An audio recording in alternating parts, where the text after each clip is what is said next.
कलमकियान भारत की शान सिद्धांत संग्राम। आज सिद्धांत संग्राम की टीम है बुराड़ी में, और खास करके उस व्यक्ति, उस हस्ती, उस सरोकार, उस सपना, उस सिद्धांत के साथ जिन्होंने गोरे अंग्रेजों नहीं काले अंग्रेजों को दांत खट्टे किया, दिखाया कैसे होता है जोश, क्या होता है जज्बा, क्या होती है माँ माटी और मानुष के लिए, क्या लड़ाई होती है 80% नहीं 90% की। आखिर 90% पर 10% का बोझ क्यों और कैसे सहा जाए। कौन सा आज़ादी, कैसी आज़ादी, कौन सा आज़ादी का अमृत उत्सव, जब अभी भी 80 से 90% लोग भय, भूख और भ्रष्टाचार में दबे हैं, कहीं न कहीं आखिरी सांस ले रहे हैं, दबे हैं, कुमलाए हैं, कुचले हैं। जी हाँ, मैं उस सोच और चिंतन की बात कर रहा हूँ जो चिंतन की बुनियाद में थे बाबू जगदेव। जी हाँ, बाबू जगदेव वही जिन्हें बिहार का लेनिन कहा जाता है, लेकिन आज की डेट में उनका कद, काम और कार्यकुशलता सर चढ़ कर बोलता है। युवा पीढ़ी, युवा भारत भाग विधाता के दिलों और दिमाग में भगत सिंह जैसा सपना और सरोकार तैर रहा है कि आखिर मैं क्यों नहीं आज का जगदेव बाबू। अपने जीवन में इस थोड़ी सी उम्र के अंदर महात्मा ज्योतिराव फुले के बताए हुए रास्ते पर चलकर उन्होंने जैसे शिक्षा का कदम उठाया था, इन्होंने पिछड़े वर्ग के बारे में बहुत ही अच्छे कदम उठाए हैं, जिम्मेदार पद को खत्म किया है। और 55 वर्ष की उम्र में जो ही हमें शिक्षा देकर चले गए, हम उसके बताए हुए रास्ते पर चलने की पूरी उम्मीद करते हैं। ये हमारे समाज के साथ साथ नहीं, ये सब पिछड़े वर्ग के साथ में थे। आज 102वीं उसकी जयंती जो मनाई जा रही है, जिन्होंने भाइयों ने ये कदम उठाया, हम उन भाइयों से, पूरी टीम से हमारे मन को बड़ी संतुष्टि है और भगवान से प्रार्थना करते हैं। आप अखिल भारतीय सैनिक संगठन के राष्ट्रीय अध्यक्ष हैं, तो आपसे क्या उम्मीद करें कि जन जागृति के लिए, ओबीसी समाज के अवेयर के लिए, क्या ये जिस तरह से बुराड़ी में एक आइडल और आपका आशीर्वाद और बैनर तले इस तरह से इतना धूमधाम ऐतिहासिक तरीके से हुआ, क्या ऐसे इसी तरह से जी हम उम्मीद करते हैं हमारा जो समाज है, जितने हमारे बड़े बुजुर्ग जो महापुरुष हुए हैं, वो हमारे एक समाज के लिए नहीं, वो पिछड़े सबके साथ में रहे हैं, और हम उन्हीं के बताए रास्ते पर चल के पिछड़े वर्ग के सबके साथ ही रहेंगे। और आने वाले समय में हम इससे ऊंचे लेवल पर इनकी जयंती मनाने की कोशिश करेंगे। आपके जैसे लोगों के प्रयास से आज डॉक्टर कहीं भारत रत्न की बात चली है, तो भारत रत्न क्या लग रहा है कि बाबू जगदेव के सपनों और सिद्धांतों के साथ कहीं न कहीं न्याय 90% जो बरादरी के लिए इन्होंने लड़ाई लड़ी है, हमें पूरी उम्मीद है सरकार से भी, और हमारी भावना भी है कि इनको भारत रत्न मिलना चाहिए। और हम कोशिश करेंगे हमारी तन मन धन से, जितनी भी हमारी कोशिश है, इनको भारत रत्न दिलाने की कोशिश करेंगे और दिला कर रहेंगे, हम पूरी उम्मीद रखते हैं। उनके साथ जो भी दुर्व्यवहार हुआ वो बहुत बड़ा निंदनीय है, और हम सभी जगदेव बाबू को लगातार याद कर रहे हैं, जगदेव बाबू के विचार को प्रचार कर रहे हैं। अब हम सभी मिल करके जितना हो इसको बढ़ावा करेंगे। आप सभी दिनेश बाबू, बहुत कुछ है आपके दिल में, मैं समझता हूँ, लेकिन आज जो मीडिया समझना चाहिए, मीडिया के लिए और आगे के प्रसारण के लिए जो मायने रखता है जो सवाल, वो है भारत रत्न को लेकर। उनके सहयोगी, उनके साथ जिन्होंने काम किया, उनको भारत रत्न मिल गया है, लेकिन वो लाल जो बेमिसाल है, बिहार ही नहीं, दिल्ली नहीं, पूरे भारत के, उनके साथ भारत रत्न के साथ जी बिल्कुल जगदेव बाबू को भारत रत्न का दर्जा मिलना चाहिए। उस लायक था, उस लायक उन्होंने काम किया। उनके साथ तो धोखा हुआ, पहले भी धोखा हुआ, आज भी धोखा हो रहा है। उनको तो बहुत पहले मिल जाना चाहिए था। जगदेव बाबू इस तरह से काम किया है, जिस तरह से उनको हत्या करके आज हमारा एक घर का वो व्यक्ति जो सचमुच में एक मिसाल था और हम लोगों के लिए आइडियल था, आज नहीं है, तो क्या लग रहा है इसकी जांच होनी चाहिए? बिल्कुल इसका सीबीआई जांच होना चाहिए, और जिन व्यक्ति ने ऐसा किया उसका हम लोग घोर निंदा करते हैं। सीबीआई जांच होनी चाहिए, उचित कानूनी कार्रवाई होना चाहिए, नहीं तो गरीबों के लिए कोई आवाज़ ही नहीं उठाएगा। दिनेश जी, चलते चलते मीडिया ये सुनना चाहिए कि आप एक ऐसे संगठन से भी जुड़े हैं जो अभी कहीं न कहीं दिल्ली में पावर में है, तो बुराड़ी के किसी महत्वपूर्ण हिस्से रोड का नाम उनके नाम पे होना चाहिए, इसके लिए हम तो चाहेंगे बुराड़ी की जो मेन रोड है जी, बुराड़ी बाईपास से बख्तावरपुर, इसका जगदेव बाबू के नाम से रखा जाए, जगदेव पथ के नाम से रखा जाए। हम लोग कोशिश भी करेंगे, सरकार से बात भी करेंगे, विधायक से बात भी करेंगे जी। आज के दरमियान आज लग रहा है कि होली है, दिवाली है, दशहरा है, एक ऐसे व्यक्ति, एक ऐसे हस्ती जिन्होंने महाजनों गता सपन था जी। मैं सबको आज नमन करते हुए, और हम सब एक बड़ा उल्लास के साथ उनका जन्मदिन मना रहे हैं, और हम बुराड़ी में पूरे सभी लोग उल्लास के क्या मायने? आज पूरी दिल्ली में गिना चुना प्रोग्राम है जो आप लोगों ने बीड़ा उठाया, ना जाने कितने महीनों की तपस्या का ये सुफल है कि प्रोग्राम आपका सुपरहिट रहा? हमने सर इनका जो जन्मदिन है हम 5-6 साल से पीछे मनाए आ रहे हैं लगातार, और बड़ी उल्लास के साथ हम लोग 1 महीना से इसमें पूरा उल्लास के साथ लगे हुए हैं और तन मन धन के साथ हो गई। और मीडिया आपके माध्यम से उस मंत्रणा को जन जन तक फैलाना और बढ़ाना चाहती है जो कहीं न कहीं जगदेव बाबू के जीवन में धड़कन के रूप में था। जी अमर शहीद जी भारत में जगदेव बाबू की 102वीं जयंती आज बड़े धूमधाम से मनाई गई है। और जैसा कि जगदेव बाबू ने हम लोगों को आगाज़ किया था कि शिक्षित बनो, संगठित बनो और संघर्ष करो। उन्होंने ये कहा था कि 100 में 90 भाग हमारा है।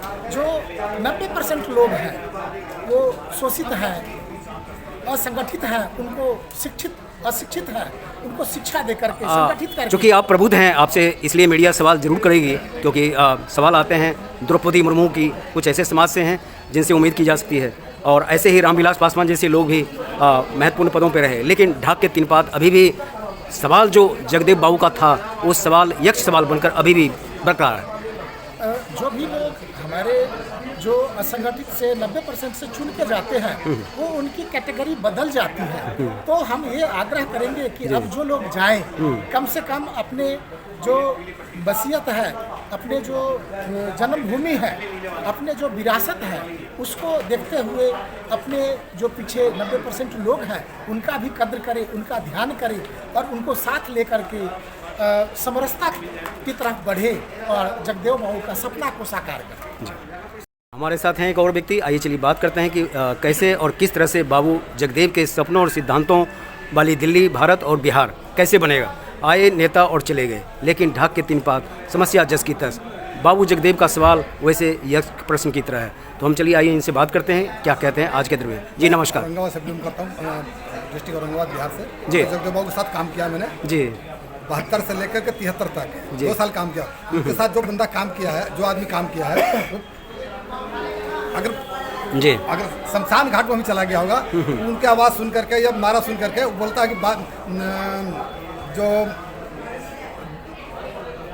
जो उनको शमशान घाट में चला गया, जो मुर्दा वो जिंदा होकर के दोबारा इनका भाषण सुनने के लिए तैयार रहता है, तत्पर। मैंने तो इनको 2 साल तक लगातार काम किया, हर मीटिंग में मैं साथ जाता था, कहीं भी मीटिंग बिहार में। तो उनकी कौन सी ऐसी बात थी जो आपको लगता था कि हर एक व्यक्ति में होना चाहिए अपने हक के लिए, अधिकार के लिए, और नया बिहार, नया दिल्ली, नया भारत के लिए?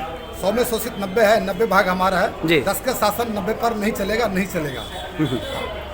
धन धरती में राजपाट में 90 भाग हमारा है, 90 भाग हमारा है। आदमी के जीवन में सबसे बड़ा एक डर शब्द होता है, और मैं जिंदा रहूं या ना रहूं, और उनके साथ ये शब्द ना होना, ये क्या मायने है, क्या दिखाता है? ये देन था कि अगर हम जिंदा रहो तो भी पूजा हो, ना मर जाए तो भी पूजा हो, लेकिन रण क्षेत्र में जाकर के मरे हों।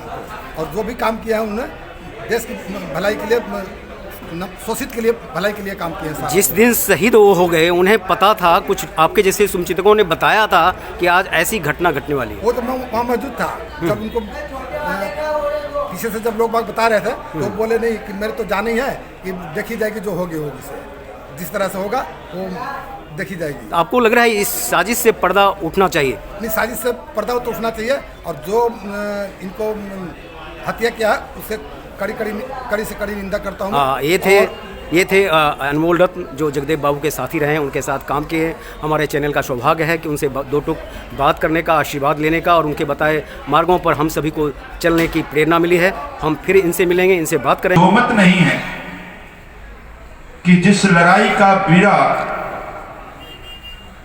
शहीद हमारे अमर शहीद जगदेव बाबू जी ने जो उठाया था, अगर आज भी हम समीक्षा करें तो मुझे ये लगता है कि समाज में वो बराबरी नहीं आ पाई। उस विषमता के खिलाफ अगर हम सब लोग खड़े हो पाए तो मुझे लगता है कि उनका याद करना सार्थक होगा। अगर नहीं कर पाए तो फिर इस तरह के कार्यक्रम कोई मतलब नहीं होगा। केवल ये मंच भाषण के या भाषण देकर आज के कार्यक्रम में समापन करने से काम नहीं चलेगा। एक एक व्यक्ति को जगाने की जरूरत है, नहीं तो सत्ता में बैठे लोग अपना गुलाम आप पर बनाकर रख लेंगे। तो इसीलिए अपने संविधान को बचाइए, सामाजिक विषमता के खिलाफ खड़े होइए। उस मांग के साथ मैं खड़ा हूँ। जहाँ जहाँ लिखने की जरूरत पड़ेगी मैं जरूर लिखूंगा कि शहीद जगदेव बाबू को भारत रत्न मिलना चाहिए। बहुत कि जय सम्राट आगे आप लोग समझ जाइए कि अब सम्राट का समय आ गया है। सम्राट का समय आ गया है। सम्राट मैंने बोल दिया, आगे आप समझ जाइए। जिस चीज की जरूरत थी मैं कहता हूं कि पीढ़ी आ गई है। जो समय जो चीजें हमारे जगदेव बाबू के साथ हुआ, मैं ये सामंती सोच के लोगों को ये बता देना चाहता हूं कि वो समय अब चला गया। अब सम्राट का समय आ चुका है, इसलिए अपने मनोदशा को आप लोग ठीक कर लीजिए, और नहीं तो जो सम्राट ने बोला है कल वही होने वाला है साथियों। बहुत हो गया।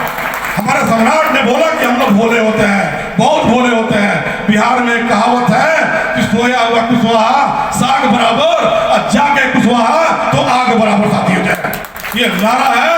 तो समय बदल गया, और इसलिए हम जो है जगदेव बाबू के जयंती के उपलक्ष्य में इन लोगों को बता देना चाहते हैं कि अपना मनोदशा, जो भी सामंती सोच के लोग हैं, अपना मनोदशा ठीक कर ले। नहीं तो जो अपने बुजुर्गों का मान सम्मान करती है, जो अपनों को याद रखती है, उसके बताए मार्ग पर चलती है, उस पीढ़ी की हमेशा उन्नति होती है। कभी उनके मार्ग में अवरोध नहीं आता, क्योंकि हमारे पूर्वज जो हमें मार्ग दिखाकर गए हैं वो एक सत्य, अटल और संघर्ष का मार्ग है। बाबू जगदेव प्रसाद जी ने संघर्ष किया, हमारे और आपके लिए नहीं, सैनी और कुशवाहा मौर्य के लिए नहीं। उन्होंने समस्त हिंदुस्तान के, बिहार के शोषितों के लिए संघर्ष किया, इसीलिए उनको बिहार का लेनिन कहा गया। तो भाइयों, कुशवाहा, साग, सैनी, मौर्य एक ही जातियां हैं। इन जातियों के बंटवारा उसने किया जो सत्ता पर काबिज था, और इतना तोड़ा। आप इतने भर नहीं, साग, सैनी, मौर्य की बात करते हैं, हर एक जात में उसने 7 जात बना दी। 7 जात में लोग अभी कोई विवाह नहीं करते थे, इतना तोड़ा, मानसिकता इतनी गिर गई। तो वह तो समाप्त हो, 7 जातियां जो जात के अंदर थी वो अब समाप्त हो गया है लगभग। अब साग, सैनी, इन्होंने अभी सैनी साहब ने इन्होंने कहा, मैं इनको धन्यवाद देता हूँ हृदय से, ये मेरे ही आदमी है। साग, सैनी, मौर्य, काशी, कुशवाहा मिलकर पूरे हिंदुस्तान में 20 करोड़ की आबादी रखने वाला है। आज जो है सत्ता विहीन होके दर दर के ठोकर खा रहा है और भीख मांगते चल रहा। स्वामीनाथ ने हमें टिकट दे दो, हमें टिकट। अब वक्त आ गया है, इन्होंने कभी बतलाया, पहला काम शादी विवाह, एक दूसरे में विवाह करें, सैनी, साग, मौर्य विवाह करें और अपना भविष्य को सुरक्षित करें। भाइयों, दूसरी बात मैं ये कहना चाहता हूँ, इस समाज जात की तरक्की के लिए पढ़ाई लिखाई भी बहुत जरूरी है। अपने बाल बच्चों को पूरी ताकत से बढ़ाएं, एकताबद्ध हो गए। वह दिन निश्चित आएगा जिसके लिए जगदेव प्रसाद का कत्ल हो गया, शहीद हो गए। तो ये बहुत जरूरी है। हम लोग हर एक साल ऐसी जयंती मनाने से क्या फायदा। आए अभी जयंती में हम भाषण दिए, सारे घर गए, फिर भूल गए। भूलेंगे नहीं, अमल में लाइए। सत्ता प्राप्त करने के लिए जो भी कदम उठाइए, जब तक सत्ता हाथ नहीं आएगा, मान सम्मान नहीं मिलेगा, इज्जत आवरी नहीं, व्यापार नहीं बनेगा। मेरा रंग दे बसंती चोला, हो मेरा रंग दे बसंती चोला, हो मेरा रंग दे बसंती चोला, हो मेरा रंग दे बसंती चोला। माई रंग दे, हो मेरा रंग दे, हो माई रंग दे, हो मेरा रंग दे, मेरा रंग दे बसंती चोला, हो मेरा रंग दे बसंती चोला। माई रंग दे बसंती चोला।